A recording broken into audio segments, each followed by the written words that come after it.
Hello. A day or two ago, I was reading St. Paul's letter to the Colossians, and the following passage jumped out of the page, and in particular, the word patience, that's Colossians 3 verse 12, jumped out at me. Here's part of the passage that I was reading.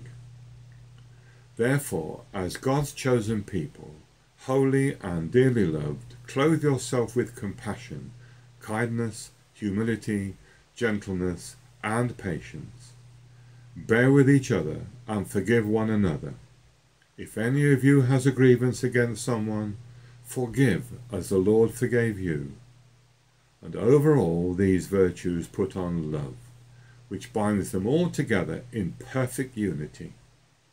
Let the peace of Christ rule in your hearts, since as members of one body you were called to peace, and be thankful. Thinking about St. Paul's letter, I feel comfortable with clothe yourself with compassion, kindness, humility, and gentleness.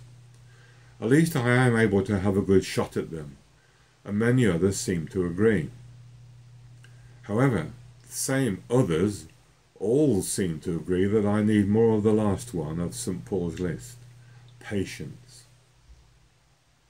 Now, I don't know about you, but I'm finding life a bit tricky at the moment, mainly because of this coronavirus lockdown. Now, but please don't get me wrong, I understand and appreciate what our government is doing, and I know how important it is to be aware of and to follow the science of the pandemic. However, that does not make it any easier. In fact, it still frustrates me.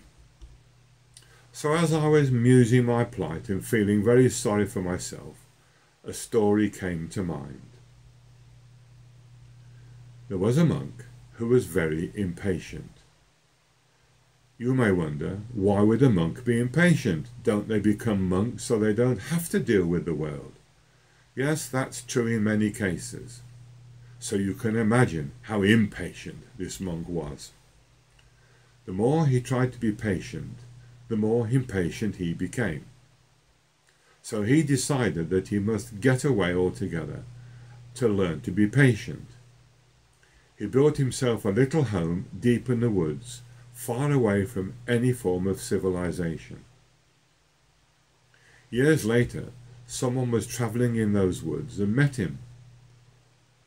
The person was amazed to find anyone living so far away from the rest of the world.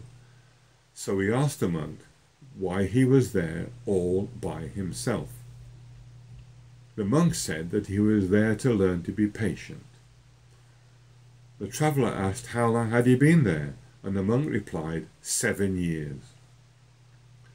Stunned, the traveller asked, "Is there no one around to bother you?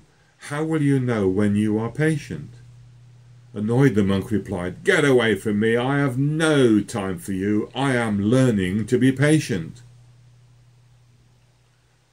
Since then, every time that I feel myself getting impatient, I picture the monk, and it makes me laugh. By thinking about the monk, I give myself an opening, a chance to stop for a moment and look at what I'm doing. And most of the time, I realise, in the grand scheme of things, the thoughts and situations that were getting me all ruffled were not that important, really. Now, I realise it must be very strange for anyone talking with me at my front door, don't forget the 2-metre gap, and on the phone or via the computer. 1 minute I could be argumentative and very, very irritating, and the next I'm laughing. It must be very confusing for others to understand. You see, not resolving arguments can be devastating. How many people do you know get into arguments that literally break up friendships over petty stuff?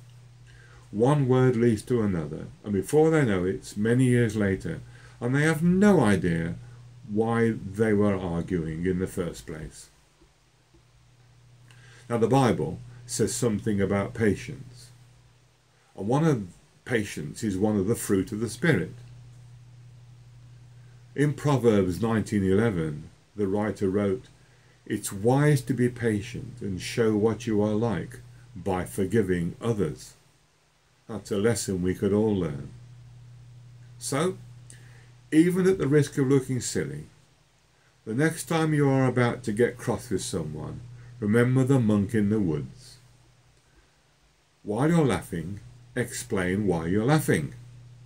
The next thing you know, you may both be laughing, and then you'll both be able to really talk and listen.